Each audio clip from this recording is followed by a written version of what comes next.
നമസ്കാരം. എൻ്റെ പേര് doctor Saufiya, naturopathy yoga physician, Q1B health care, കോഴിക്കോടും.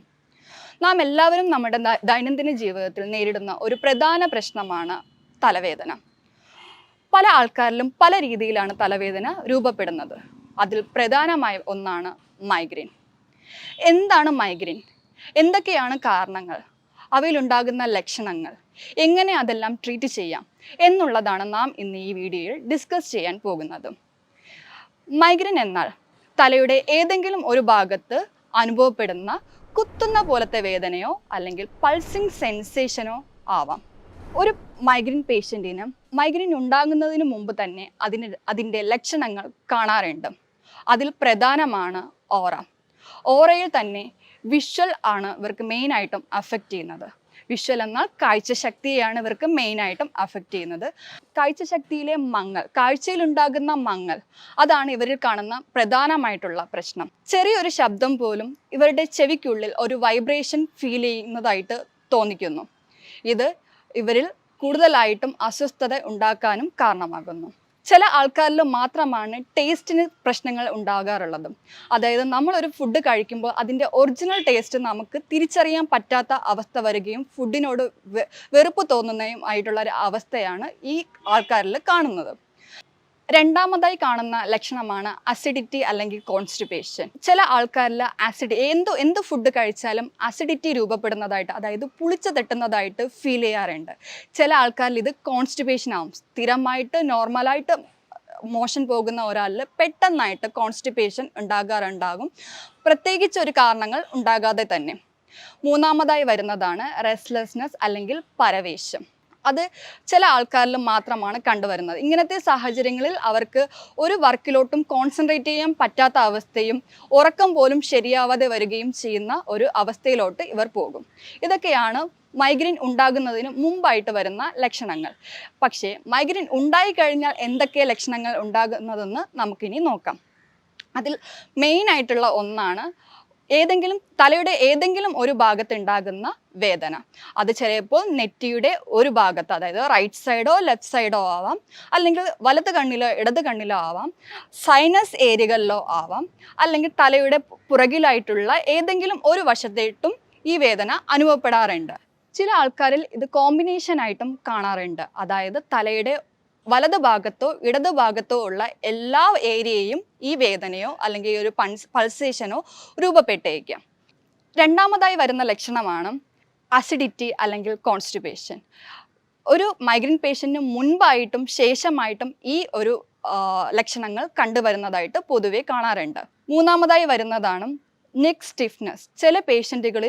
ചില ആൾക്കാരിൽ മെയിനായിട്ടും നമ്മുടെ നെക്ക് ഭാഗത്തായിട്ട് കഴുത്തിൻ്റെ ഇരുവശങ്ങളിലായിട്ടും മസിൽ സ്റ്റിഫ്നെസ്, നമ്മുടെ പേശികളിൽ ഉണ്ടാകുന്ന ടൈറ്റ്നെസ് ഫീൽ ചെയ്യാറുണ്ട്. ഇതും മൈഗ്രെയിൻ്റെ ഒരു ലക്ഷണമാണ്. അതുപോലെ തന്നെ പ്രധാനമായി വരുന്ന ഒരു പ്രശ്നമാണ് നോസിയ അല്ലെങ്കിൽ വോമിറ്റിംഗ്. ഛർദ്ദിക്കാൻ പോകുന്ന സെൻസേഷനോ അല്ലെങ്കിൽ ഛർദ്ദിക്കുകയോ ചെയ്യുന്ന അവസ്ഥയാണ് മെയിനായിട്ടും. ഇത് ഭൂരിഭാഗം ആൾക്കാരിലും കാണുന്ന ഒരു ലക്ഷണമാണ്. ചില ആൾക്കാരിൽ ഉറക്കത്തെ പോലും മൈഗ്രെയിൻ ബാധിക്കാറുണ്ട്. അവരുടെ ഡെയിലിയുള്ള ആക്ടിവിറ്റീസിന്, അതായത് ദൈനംദിന ജീവിതത്തെ മൈഗ്രെയിൻ വല്ലാതെ ബാധിച്ചേക്കും. അവരുടെ കോൺസെൻട്രേഷനെയും മറ്റും ഇത് വളരെ ഏറെ ബാധിക്കുന്ന അവസ്ഥയിലേക്കും പോകാറുണ്ട്. എന്തൊക്കെ കൊണ്ടാണ് മൈഗ്രെയിൻ ഉണ്ടാകുന്നത് എന്നുള്ളത് നമുക്കിനി നോക്കാം. മൈഗ്രെയിൻ ഉണ്ടാകുന്നതിൻ്റെ പ്രധാന കാരണം എന്താണെന്നുള്ളത് ഇതുവരെ ഒരു പഠനങ്ങളും പറയുന്നില്ല. പക്ഷേ ചില പഠനങ്ങൾ പറയുന്നുണ്ട് ട്രൈജെമിനൽ നെർവിൽ ഉണ്ടാകുന്ന, അതായത് നമ്മുടെ ക്രേനിയൽ നെർവിലെ മേജറായിട്ടുള്ള നെർവായ ട്രൈജെമിനൽ നെർവിൽ ഉണ്ടാകുന്ന എന്തെങ്കിലും ഒരു ഡിഫക്റ്റ്, അതിപ്പോൾ ചിലപ്പോൾ ബ്ലോക്ക് ആവാം, ഡാമേജ് ആവാം, അല്ലെങ്കിൽ ഇൻഫ്ലമേഷൻ ആകാം. ഇതിൻ്റെ പരിണാമമായി മൈഗ്രെയിൻ ഉണ്ടാകുമെന്നും ചില പഠനങ്ങൾ പറയുന്നുണ്ട്.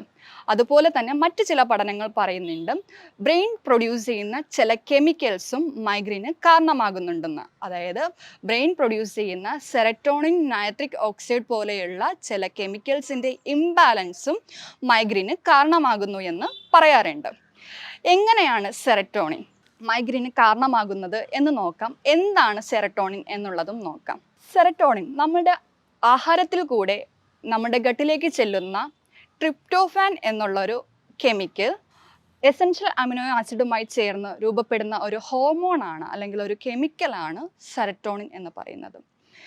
നമ്മുടെ ഗട്ടിൽ ഇൻഡസ്റ്റൈനിൽ ഇത് 80%, ബ്രെയിനിൽ ഇത് 10%, ബാക്കി നമ്മുടെ ബ്ലഡ് സ്ട്രീമിലുമാണ് കാണപ്പെടുന്നത്. സാധാരണയായി നമ്മളുടെ ബ്രെയിനിൽ എക്സസ് ആയിട്ട് സെറട്ടോണിൻ പ്രൊഡ്യൂസ് ചെയ്യുന്നുണ്ടെങ്കിൽ ആ എക്സസ് സെറട്ടോണിൻ നമ്മളുടെ ബ്ലഡ് സ്ട്രീമിലോട്ട് ഒഴുക്കി വിട്ട് അത് ഗട്ടിലേക്ക് ചെന്ന് എക്സ്ക്രീറ്റ് ആയി പോകുന്നതാണ് നോർമൽ ആയിട്ടുള്ള ഒരു മനുഷ്യരിൽ നടക്കുന്ന പ്രവർത്തനം എന്ന് പറയുന്നത്. എന്നാൽ മൈഗ്രെയിൻ കണ്ടീഷനിൽ എന്താണ് സെറട്ടോണിന് സംഭവിക്കുന്നത് എന്നുള്ളത് നോക്കാം. എന്തെങ്കിലും ഒരു എക്സ്റ്റേണൽ ഫാക്ടർ, അത് ചിലപ്പോൾ ലൈറ്റ് ആവാം, സൗണ്ട് ആവാം, അല്ലെങ്കിൽ ഫുഡ് ആവാം, നമ്മളുടെ ഉറക്കമില്ലായ്മയാവാം, അല്ലെങ്കിൽ സ്ട്രെസ് ആകാം. ഇത് നമ്മുടെ ബ്രെയിനിലുള്ള സെറട്ടോണിൻ്റെ ലെവൽ അങ്ങ് കൂട്ടുകയും വാസോ ഡയലറ്റേഷന് കാരണമാകുന്നത് കാരണം ഈ സെറട്ടോണിൻ ബ്ലഡ് സ്ട്രീമിലോട്ട് ഒഴുക്കാൻ പറ്റാത്ത അവസ്ഥ വരികയും സെറട്ടോണിൻ ബ്രെയിനിൽ തന്നെ അക്യൂമുലേറ്റ് ആയി കിടക്കുകയും ചെയ്യുന്നു. സാധാരണയായി നമ്മൾ പറഞ്ഞു, ബ്രെയിനിൽ എക്സസ് ആയിട്ട് സെറട്ടോണിൻ ഉണ്ടായിക്കഴിഞ്ഞാൽ ഇത് ബ്ലഡ് സ്ട്രീം വഴി ഗട്ടിലോട്ട് ചെല്ലുന്നു. ഇവിടെ ഗട്ടിലും ബ്രെയിനിലും സെറട്ടോണിൻ്റെ ലെവൽ ഒരുപോലെ നിൽക്കുമ്പോൾ ഇവിടെ ഒരു സിഗ്നൽ, ഗട്ടിൽ നിന്നുള്ളൊരു സിഗ്നൽ ബ്രെയിനിലോട്ട് പോകാതെ വരികയും ആ സെറട്ടോണിൻ ബ്രെയിനിൽ തന്നെ സ്റ്റാഗ്നേറ്റ് ആയി കിടക്കുകയും ചെയ്യുന്നു. എന്നാൽ 75% ഓഫ് ആൾക്കാരിലും വോമിറ്റിംഗ് ചെയ്ത് കഴിഞ്ഞാൽ, ഛർദ്ദിച്ച് കഴിഞ്ഞാൽ ഈ ഒരു പ്രശ്നം, അതായത് മൈഗ്രെയിൻ്റെ വേദന ശമിക്കുന്നതായിട്ട് കാണാൻ സാധിക്കും. അതിനുള്ള പ്രധാന കാരണമാണ് നമ്മളുടെ വോമിറ്റ് ചെയ്ത് കഴിയുമ്പോൾ നമ്മളുടെ ഗട്ടിലുള്ള സെറട്ടോണിൻ ബൈലുമായിട്ട് പുറത്തോട്ട് പോകുന്നത് വഴി ഗട്ട് ബ്രെയിനിലോട്ടൊരു സിഗ്നൽ കൊടുക്കുന്നു.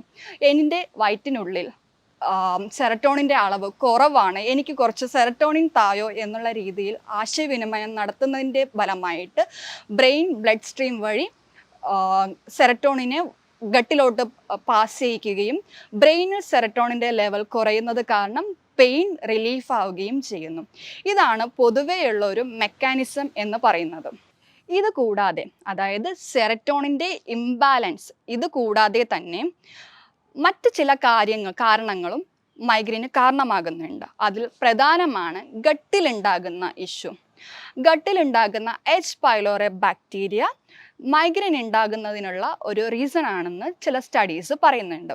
മൈഗ്രെയിൻ പേഷ്യൻറ്റുകളിൽ പൊതുവെ ചോദിച്ചു കഴിഞ്ഞാൽ അവർ പറയാറുണ്ട് അവർക്ക് ആസിഡിറ്റി ഇഷ്യൂ, കോൺസ്റ്റിപ്പേഷൻ, അല്ലെങ്കിൽ ഫുഡ് കഴിക്കുമ്പോൾ ഏതെങ്കിലും തരത്തിലുള്ള ഒരു ബുദ്ധിമുട്ട് ഫീൽ ചെയ്യാറുണ്ട്, ഒരു പർട്ടിക്കുലർ ഫുഡ് കഴിക്കുമ്പോൾ മാത്രം അത് ഫീൽ ചെയ്യാറുണ്ട് എന്നൊക്കെ പറയുന്നത് നാം ശ്രദ്ധിക്കാറുണ്ട്. സോ അതിനുള്ള മെയിൻ റീസൺ എന്ന് പറയുന്നത് എച്ച് പൈലോറി ബാക്ടീരിയ ആണ്. ഇത് നമ്മുടെ ഗട്ടിൽ ഓവർ ഗ്രോത്ത് ആവുന്നതിൻ്റെ ഫലമായിട്ട് നമ്മുടെ ഗട്ടിലേക്ക് ചെല്ലുന്ന ആഹാരം പ്രോപ്പറായി ഡൈജസ്റ്റ് ആവാതെ വരികയും ഇത് കാരണം അത് അവിടെ കിടന്ന് ചീഞ്ഞ് ആസിഡിറ്റിയും കോൺസ്റ്റിപ്പേഷനും കോൺസ്റ്റിപ്പേഷൻ എന്ന് പറഞ്ഞാൽ മലസംബന്ധം ഇത് രൂപപ്പെടുകയും ചെയ്യുന്നു. സോ ഇങ്ങനത്തെ കണ്ടീഷനിൽ ഗട്ടിൽ നിന്നും ബ്രെയിനിലോട്ടുള്ള സിഗ്നൽ ലോസ് ആവുകയും ഇവിടെയും സെറട്ടോണിൻ്റെ ഇംബാലൻസ് ഉണ്ടാവുകയും ചെയ്യുന്നു. ഇതൊക്കെയാണ് പൊതുവെ മൈഗ്രെയിൻ്റെ പ്രധാന കാരണങ്ങളായിട്ട് നാം കാണുന്നത്. എന്തൊക്കെ ട്രീറ്റ്മെൻറ്റ് നമുക്ക് മൈഗ്രെയിന് വേണ്ടി ചെയ്യാൻ സാധിക്കും? അതിൽ ആദ്യം തന്നെ സെറട്ടോണിൻ ഫ്രീ ആയിട്ടുള്ള ഡയറ്റും ഫുഡ് കൺസ്യൂം ചെയ്യുക. ഞാൻ ഓൾറെഡി പറഞ്ഞു, സെറട്ടോണിൻ നമുക്ക് ഡയറക്റ്റായിട്ട് ഫുഡിൽ കൂടി കിട്ടാറില്ല. ഫുഡിലുള്ള ട്രിപ്റ്റോഫാൻ എന്ന ഒരു കെമിക്കൽ ബോഡിയിലുള്ള എസൻഷ്യൽ അമിനോ ആസിഡുമായി ചേർന്നാണ് സെറട്ടോണിൻ ഉണ്ടാകുന്നത്. അതുകൊണ്ട് ട്രിപ്റ്റോഫാൻ റിച്ച് ആയിട്ടുള്ള ആഹാരങ്ങൾ കഴിവതും ഫുഡിൽ നിന്നും ഒഴിവാക്കാൻ ശ്രമിക്കുക. എന്തൊക്കെയാണ് ട്രിപ്റ്റോഫാൻ റിച്ച് ആയിട്ടുള്ള ഫുഡുകൾ എന്ന് നോക്കാം. ഓർഗൻ മീറ്റ്, അതായത് നമ്മുടെ ആടിൻ്റെയോ പോത്തിൻ്റെയോ കാളയുടെയോ ഓർഗൻ അവയവങ്ങൾ, കരളോ ലിവറോ ഹാർട്ടോ ബ്രെയിനോ ഇവയെല്ലാം ആഹാരത്തിൽ നിന്നും ഒഴിവാക്കുക. ഡയറി പ്രൊഡക്റ്റ്, പാലിൽ നിന്നുള്ള ഉൽപ്പന്നങ്ങൾ, ഇവയിലൊക്കെ ട്രിപ്റ്റോഫാൻ്റെ അളവ് കൂടി നിൽക്കുന്നതായിട്ട് കാണാം. അതുപോലെ തന്നെയാണ് നട്ട്സും സീഡ്സും, ഇതിലും ട്രിപ്റ്റോഫാൻ്റെ അളവ് കൂടുതലാണ്. ഫ്രൂട്ട്സിലോട്ട് വരുമ്പോൾ മെയിനായിട്ടും പൈനാപ്പിളാണ്. പൈനാപ്പിളിൽ റിച്ച് സോഴ്സ് ഓഫ് ട്രിപ്റ്റോഫാൻ ആണ്. അതുകൊണ്ട് നമ്മുടെ ഡയറ്റിൽ നിന്നും പൈനാപ്പിളും ഒഴിവാക്കേണ്ടതാണ്. മറ്റൊരു വെജിറ്റബിളാണ് ടൊമാറ്റോ. സാധാരണ രീതിയിൽ കഴിക്കുന്നതിൽ പ്രശ്നമില്ല. നല്ല റൈപ്പൺ ആയിട്ടുള്ള ടൊമാറ്റോയിൽ ട്രിപ്റ്റോഫാൻ്റെ അളവ് കൂടി നിൽക്കുന്നതായിട്ട് കാണാറുണ്ട്. അതുകൊണ്ട് ടൊമാറ്റോ നമ്മുടെ ഡയറ്റിൽ നിന്നും ഒഴിവാക്കുന്നത് നല്ലതായിരിക്കും. രണ്ടാമത്തത് വമന ദൗതി. എന്താണ് വമന ദൗതി? എല്ലാവരും വണ്ടടിക്കുന്നുണ്ടാവും അല്ലേ? സോ വമന ദൗതി ഒന്നുമില്ല, നമ്മൾ ഛർദ്ദിക്കുക, സെൽഫായിട്ട് ഇൻഡ്യൂസ് ചെയ്യുന്ന വൊമിറ്റിംഗ്, അതിനെയാണ് വമന ദൗതി എന്ന് പറയുന്നത്. ഇത് വെറുതെ കൈയിട്ട് വൊമിറ്റ് ചെയ്യലല്ല, നമ്മളൊരു 7 to 8 glass of salt water, അതായത് ഉപ്പിട്ട വെള്ളം കുടിക്കുക. കുടിച്ചിട്ട് ഇത് നമ്മൾ ഫിംഗർ യൂസ് ചെയ്ത് ആ വെള്ളം മുഴുവൻ പുറത്തോട്ട് റിലീസ് ചെയ്യുന്നതിനെയാണ് വമന ദൗതി എന്ന് പറയുന്നത്. വമന ദൗതി ആഴ്ചയിൽ ഒരുക്ക മൈഗ്രെയിൻ പേഷ്യൻ്റ് ആഴ്ചയിൽ ഒരുക്ക പ്രാക്ടീസ് ചെയ്യുന്നത് ഗട്ടിലെയും ബ്രെയിനിലെയും സെറട്ടോണിൻ്റെ ബാലൻസ് ചെയ്യുന്നതിനെ സഹായിക്കും. അതുകൊണ്ട് നിങ്ങളുടെ ജീവിതശൈലിയിൽ വമന ദൗതി പ്രാക്ടീസ് ചെയ്യുന്നത് ഒരു ശീലമാക്കുക. അടുത്തത് നമ്മൾ ശ്രദ്ധിക്കേണ്ടത് സ്ട്രെസ് മാനേജ്മെൻ്റ് ആണ്. എന്തുകൊണ്ട് സ്ട്രെസ് മാനേജ്മെൻറ്റ് വളരെ ഇമ്പോർട്ടൻ്റ് ആകുന്നത് എന്നുള്ളത് നമുക്ക് നോക്കാം. പൊതുവെ മൈഗ്രെയിൻ പേഷ്യൻറ്റുകളിൽ കാണുന്ന ഒരു പ്രധാന പ്രശ്നമാണ് സ്ട്രെസ്. അവ പല രീതിയിലാണ് നമ്മളടുത്ത് വരുമ്പോൾ പറയാറുള്ളത്. ഉറക്കം കുറവാണ് ഡോക്ടറെ, എനിക്ക് ഒരു ജോലിയിലും കോൺസെൻട്രേറ്റ് ചെയ്യാൻ പറ്റുന്നില്ല, ഒരു കോൺസെൻട്രേഷൻ കിട്ടുന്നില്ല, എപ്പോഴും ഒരു ടയേർഡ്നെസ്, ബോഡി ഒരു വീക്ക് ആയതുപോലെ, ഒന്നിനും ഒരു ഉന്മേഷമില്ല എന്നുള്ള അവസ്ഥകൾ പല പേഷ്യൻറ്റും പറയാറുണ്ട്. അപ്പോൾ സ്ട്രെസ് മാനേജ്മെൻറ്റ് ഈ സ്ട്രെസ്സിനെ റിലീസ് ചെയ്യാൻ വേണ്ടി വളരെ ഹെൽപ്പ് ചെയ്യുന്നുണ്ട്. അതിൽ പ്രധാനമായി വരുന്ന ഒന്നാണ് യോഗ. യോഗയിൽ ചില സ്ട്രെച്ചിങ് പോസ്റ്റേഴ്സ് സ്ട്രെസ്സിനെ റിലീസ് ചെയ്യാൻ വേണ്ടി ഹെൽപ്പ് ചെയ്യുന്നുണ്ട്. എക്സാമ്പിളായിട്ട് പവൻ മുക്താസന, സേതു ബന്ധാസന, താടാസന, പർവ്വതാസന, ഇങ്ങനെ പല പോസ്റ്റേഴ്സും സ്ട്രെസ് റിലീഫ് ചെയ്യാൻ വേണ്ടി ഹെൽപ്പ് ചെയ്യുന്നുണ്ട്. അതുപോലെ തന്നെ ചില കൂളിംഗ് പ്രാണായാമ, അതായത് ശീതളി pranayama, Bhramari pranayama, ചിത്കാരി pranayama, left nostril breathing, ഇതെല്ലാം സ്ട്രെസ് റിലീസ് ചെയ്യാൻ വേണ്ടി ഹെൽപ്പ് ചെയ്യുമെന്ന് ഗവേഷണങ്ങൾ പറയുന്നുണ്ട്. അതുപോലെ തന്നെ നിങ്ങൾക്കൊരു ഡെയിലി ഒരു 10 minutes meditation, self meditation practice ചെയ്യുന്നതും സ്ട്രെസ് മാനേജ്മെൻറ്റിനെ സഹായിക്കുന്നു. നെക്സ്റ്റ് നമുക്ക് നോക്കേണ്ടത് നമ്മളുടെ ലൈഫ് സ്റ്റൈലാണ്. നമ്മൾ ഉറങ്ങാൻ കിടക്കുന്ന സമയം, നമ്മൾ ഭക്ഷണം കഴിക്കുന്ന സമയം, ഇതിനെല്ലാം ഒരു കൃത്യനിഷ്ഠ വേണം. ഞാൻ ഫുഡ് കഴിക്കാറുണ്ട് ഡോക്ടർ, 3 നേരവും ഫുഡ് കഴിക്കാറുണ്ട്. പക്ഷേ എപ്പോഴാണ് നിങ്ങൾ ഫുഡ് കഴിക്കുന്നതെന്ന് ചോദിച്ചാൽ അവരുടെ തോന്നിയ സമയമാണ് പറയുന്നത്. ഈ ഫുഡ് കഴിക്കുന്നതിന് ഒരു കൃത്യമായ സമയം നിങ്ങൾ എപ്പോഴും പ്ലാൻ ചെയ്യുക. രാവിലത്തെ ഫുഡ് ഒരു 9 o'clock മുമ്പായിട്ട്, അത് 8നും 9നും ഇടയ്ക്കായിട്ട് കഴിക്കാൻ ശ്രമിക്കുക. ഉച്ചത്തെ ഫുഡ് ഒരു 1 o'clockനും 2 o'clockനും ഇടയ്ക്ക് കഴിക്കാൻ ശ്രമിക്കുക. നൈറ്റുള്ള ഡിന്നർ മാക്സിമം ഒരു 7 o'clock 8 o'clockനുള്ളിൽ കഴിക്കാൻ വേണ്ടി ശ്രമിക്കുക. ഇതാണ് ആഹാരത്തിൽ നമ്മൾ ചെയ്യേണ്ട കൃത്യനിഷ്ഠ എന്നാണ്. ഉറക്കത്തിലോട്ട് വരുമ്പോൾ ഇതുപോലെ തന്നെ അവർ പറയും, ഡോക്ടർ ഞാൻ 8 hours ഉറങ്ങാറുണ്ട്, പക്ഷേ എപ്പോഴാണ് നിങ്ങൾ ഉറങ്ങാറുള്ളത് എന്ന് ചോദിക്കുമ്പോൾ അത് ഞാൻ 1 മണിക്കൊക്കെ ആയിരിക്കും ഡോക്ടറെ ഉറങ്ങുന്നത്, പക്ഷേ ഞാൻ രാവിലെ 10 മണിക്ക് എണീക്കാറുണ്ട്, 8 മണിക്കൂറൊക്കെ ഞാൻ മാക്സിമം ഉറങ്ങാറുണ്ട് ഡോക്ടർ എന്ന് പറയാറുണ്ട്. പക്ഷേ നമ്മൾ എപ്പം ഉറങ്ങുന്നത് എന്നതൊരു മാറ്ററാണ്. മാക്സിമം നമ്മൾ ഒരു 10 മണിക്ക് മുമ്പായിട്ട് ബെഡിലോട്ട് പോകണം എന്നാണ് പഠനങ്ങൾ പറയുന്നത്. എന്തുകൊണ്ടെന്നാൽ നമ്മുടെ ബോഡി ആ രാവിലെ എണീറ്റ് വൈകിട്ട് വരെ ടോട്ടലി ടയേർഡായിരിക്കും. ഫുഡ് കഴിച്ച് കഴിഞ്ഞ് 2 മണിക്കൂറിനുള്ളിൽ നമ്മൾ ബെഡിലോട്ട് പോയാൽ മാത്രമേ നമ്മളുടെ ബ്രെയിൻ ഒരു റിലാക്സേഷൻ കിട്ടത്തുള്ളൂ. അതുകൊണ്ട് തന്നെ മാക്സിമം നേരത്തെ നമ്മൾ ഉറങ്ങാൻ ശ്രമിക്കുക, നേരത്തെ എണീക്കാനും ശ്രമിക്കുക. സൺലൈറ്റിൽ എക്സ്പോസ് ചെയ്യുന്നത് ഒരു ശീലമാക്കുക. സൺലൈറ്റിൽ എക്സ്പോസ് ചെയ്യുന്നത് നിങ്ങളുടെ ഉറക്കത്തിനെ ഇംപ്രൂവ് ചെയ്യാൻ വേണ്ടി ഹെൽപ്പ് ചെയ്യുന്നുണ്ട്. ഇത് മെലറ്റോണിൻ്റെ ലെവൽ കൂട്ടുകയും ഉറക്കം ഇൻഡ്യൂസ് ചെയ്യുന്നതിനെ ഹെൽപ്പ് ചെയ്യുകയും ചെയ്യുന്നുണ്ട്. മൈഗ്രെയിനുള്ള ചില പേഷ്യൻറ്റുകൾ പറയാറുണ്ട്, ഡോക്ടറെ ഞാൻ എത്ര നേരത്തെ ഉറങ്ങാൻ കിടന്നാലും എനിക്ക് ഉറക്കം വരാറില്ല. ഞാൻ മൊബൈൽ യൂസ് ചെയ്യാറുണ്ട്, TV നോക്കാറുണ്ട്, എന്തെങ്കിലുമൊക്കെ ചെയ്തിട്ട് കിടന്നാലും എനിക്ക് ഉറക്കം വരാറില്ല ഡോക്ടർ. ഇത് തന്നെയാണ് നിങ്ങളുടെ ഉറക്കമില്ലാത്തതിൻ്റെ പ്രധാന പ്രശ്നവും. മാക്സിമം 1 to 2 hours മുമ്പ് തന്നെ സ്ക്രീൻ ടൈം കുറയ്ക്കുക. അതായത് നിങ്ങൾ മൊബൈലിലോട്ട് നോക്കുന്നതോ TVയിലോട്ട് നോക്കുന്നതോ കുറയ്ക്കാൻ വേണ്ടി ശ്രമിക്കുക. ഇത് തന്നെ നിങ്ങളുടെ ഉറക്കത്തിനെ ഇംപ്രൂവ് ചെയ്യാൻ വേണ്ടി സഹായിക്കും. അതുപോലെ തന്നെ നിങ്ങൾ ഉറങ്ങുന്ന എൻവയോൺമെൻറ്റ്, സാഹചര്യം, അത് പ്രോപ്പറാക്കി വെക്കാൻ ശ്രമിക്കുക. ഡാർക്ക് ആയിട്ടുള്ള റൂം അല്ലെങ്കിൽ ഡിം ആയിട്ടുള്ള ലൈറ്റുള്ള റൂം യൂസ് ചെയ്യുക.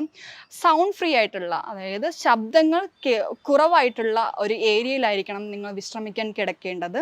മൊബൈൽ ഫോണോ മറ്റൊരു ഇലക്ട്രോണിക് ഗാഡ്ജറ്റ്സും നിങ്ങളുടെ റൂമിലോട്ട് പ്രവേശിപ്പിക്കാതെ ഇരിക്കുക. ഇത് തന്നെ നിങ്ങൾക്ക് ചെയ്യാൻ പറ്റുന്ന ഏറ്റവും നല്ല ഒരു മാർഗമാണ് ഉറക്കം കൂട്ടുന്നതിനായിട്ട്. അതുപോലെ തന്നെ ഉറങ്ങുന്നതിന് മുമ്പായിട്ട് നിങ്ങൾക്ക് ഒരു ചെറിയ വാം വാട്ടർ ബാത്ത് എടുക്കുന്നതും ഈ ഉറക്കം കൂട്ടുന്നതിന് സഹായിക്കുന്നു. മൈഗ്രെയിൻ പേഷ്യൻറ്റിനല്ല, എല്ലാ പേഷ്യൻറ്റിനും നമ്മൾ നിർദ്ദേശിക്കുന്ന പ്രധാനമായിട്ടുള്ള ഒരു കാര്യമാണ് വെള്ളം കുടിക്കുക. നിങ്ങൾ റെഗുലറായിട്ട് 3 to 4 liters ഓഫ് വാട്ടർ കുടിക്കുന്നതും നിങ്ങളുടെ ഉറക്കം അല്ലെങ്കിൽ നിങ്ങളുടെ ഡെയിലി എനർജിയെ ഇംപ്രൂവ് ചെയ്യാൻ വേണ്ടി ഹെൽപ്പ് ചെയ്യും. ഇപ്പോൾ നാം മൈഗ്രെയിൻ എന്താണെന്നും അതിൻ്റെ ലക്ഷണങ്ങളും അതുണ്ടാകുന്ന കാരണങ്ങളും പരിഹാരക്രിയകളും അറിഞ്ഞു കഴിഞ്ഞു. ഞങ്ങളുടെ ക്ലിനിക്കിൽ മൈഗ്രെയിൻ കേസുമായി വരുന്ന പേഷ്യൻറ്റുകളുടെ എണ്ണം വളരെ കൂടുതലാണ്. അവരിൽ എല്ലാം തന്നെ ഞങ്ങൾക്ക് കറക്റ്റായിട്ടുള്ള ഒരു പ്രതിവിധി കൊടുക്കാൻ സാധിച്ചിട്ടുണ്ട്. അവരുടെ ലക്ഷണങ്ങളും അവരുടെ പ്രശ്നങ്ങളും തിരിച്ചറിഞ്ഞ് അവർക്ക് അനുയോജ്യമായുള്ള ഒരു പരിഹാരക്രിയ ഞങ്ങൾ പറഞ്ഞു കൊടുത്ത് പൂർണ്ണമായും അവരെ അതിൽ നിന്നും മോചിപ്പിക്കാൻ ഞങ്ങളെ കൊണ്ട് സാധിച്ചിട്ടുണ്ട്. ഈ വീഡിയോയിൽ പറഞ്ഞിട്ടുള്ള 2 അതിൽ 3 ലക്ഷണങ്ങൾ നിങ്ങളിൽ കാണുന്നുണ്ടെങ്കിൽ ഉടൻ തന്നെ വിദഗ്ധനായ ഒരു ഡോക്ടറുടെ സഹായം തേടുകയും ചികിത്സ ഉറപ്പാക്കുകയും ചെയ്യുക. ഈ വീഡിയോയിൽ സംബന്ധിച്ച് കൂടുതൽ സംശയങ്ങൾ എന്തെങ്കിലും ഉണ്ടെങ്കിൽ താഴെ പറയുന്ന നമ്പറിൽ കോൺടാക്റ്റ് ചെയ്യുക.